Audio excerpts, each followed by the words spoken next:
বিশেষ একটা খোঁজখবরই শুভ সংবাদ।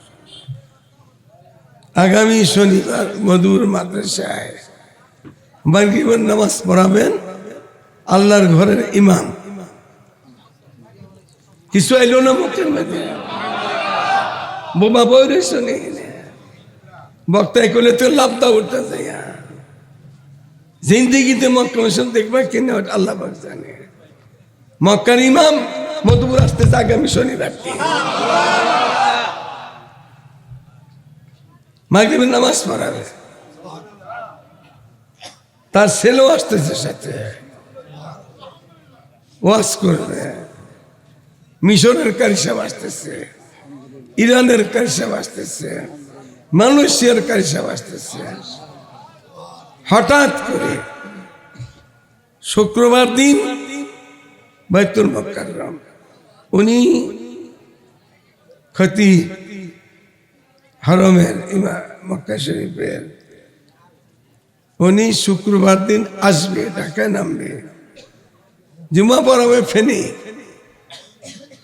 মাগরিবের পরে বয়ান করবে বাইতুল মুকাররম। শনিবার দিন মাগরিব মধুপুর। আপনাদের আমাদের বহুত বড় কিসমত। হাজার বক্তা দেখলো তো বাইতুল্লাহর ইমাম তো সকলে দেখতে পাই না। আল্লাহ পাক কোনো ব্যবস্থা, যে কোনো অবস্থা তাহলে ব্যবস্থা করে দিচ্ছে। আনতেছে আমার এক নাতি, নাতিদের আপন মামতো হতো ভাই, তারা লালবাগ বাড়ি, আমাকে সভাপতি বানাবে। মা বাইতুল মুকাররমের সম্মেলনে আমাদের থাকতে হবে শনিবার শুক্রবার দিন। বলছে আপনি না আসলে আমি একটা শর্ত করছি, যদি মধুপুর দেশ তাইলে আমি যাবো বাইতুল মুকাররম, না দিলে যাব না। যে শর্ত মেনে নিয়েছে, আজকে সব ফাইনাল হয়ে গেছে গা। এসপিডিসি মন্ত্রী সবই মুন্সিগঞ্জের সবই এমনি চলে আসবে। এরপরও এসপি সাহেবকে বলবো প্রটোকল দেওয়ার জন্য।